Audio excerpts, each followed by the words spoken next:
എല്ലാവർക്കും നമസ്കാരം. മൃദുബാല ആർട്ട് ഫാമിലിയുടെ പുതിയൊരു വീഡിയോയിലേക്ക് സ്വാഗതം. ഞങ്ങൾ ഇന്ന് വന്നിരിക്കുന്നത് നാളികേരം, അവല്, ശർക്കര, കശുവണ്ടി, ഏലക്കായ, മുന്തിരി, നെയ്യൊക്കെ ചേർത്ത നല്ല കിടിലൻ അടയുമായിട്ടാണ്. നിങ്ങൾ ഈ വീഡിയോ ആദ്യമായിട്ടാണ് കാണുന്നതെങ്കിൽ ലൈക്ക് ചെയ്യുക, ഷെയർ ചെയ്യുക, കമൻറ്റ് ചെയ്യുക, സബ്സ്ക്രൈബ് ചെയ്യുക, അടുത്തുള്ള ബെൽ ബട്ടൺ ക്ലിക്ക് ചെയ്യുക എന്ന പ്രതീക്ഷയോടെ നമുക്ക് വീഡിയോയിലോട്ട് പോകാം.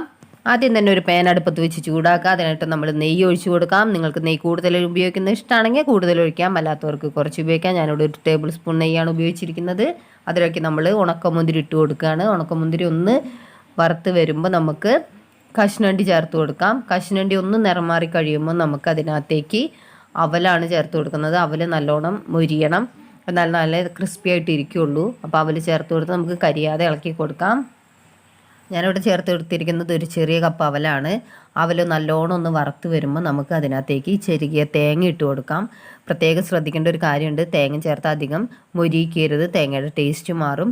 തേങ്ങ ചേർത്ത് നമ്മൾ ഒന്ന് പയ്യെ ഇളക്കി കഴിയുമ്പോൾ നമുക്കതിനകത്തേക്ക് നല്ല ചൂട് ശർക്കരപ്പാനി ഒഴിച്ചു കൊടുക്കാം. മീഡിയം ഫ്ലെയിമിൽ വെച്ചിട്ട് വേണം നമ്മൾ ഈ അവൽ വിളയിച്ചെടുക്കാനായിട്ട്. ഒരു ഉണ്ട ശർക്കരയുടെ പാനിയാണ് ഒഴിച്ചിരിക്കുന്നത്. ഏകദേശം ഒരു കപ്പോളം വരും.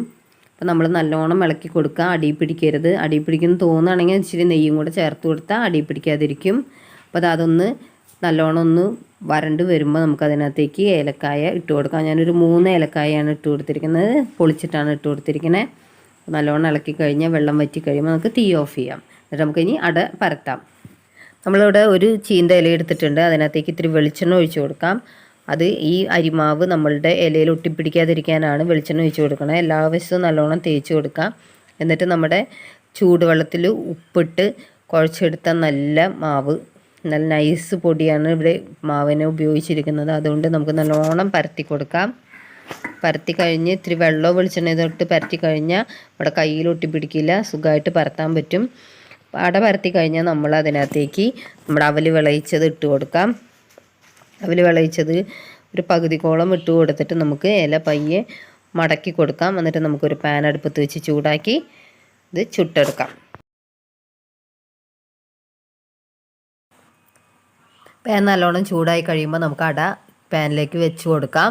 തീ കുറച്ച് വെച്ചിട്ട് വേണം പിന്നെ നമ്മൾ ചുടാനായിട്ട്, അല്ലെങ്കിൽ പെട്ടെന്ന് കരിഞ്ഞു പിടിക്കുകയും മാവ് വേവാതിരിക്കാനുള്ള സാധ്യതയുണ്ട്. അപ്പോൾ നമുക്ക് പയ്യെ ചുട്ടെടുക്കാം. ഇപ്പോൾ അട വെന്തിട്ടുണ്ട്. നമുക്ക് ഇനി എടുത്ത് ഒരു പാത്രത്തിലോട്ട് മാറ്റാം. എന്നിട്ട് എങ്ങനെയുണ്ടെന്ന് കഴിക്കാൻ കൊടുത്ത് നോക്കാം.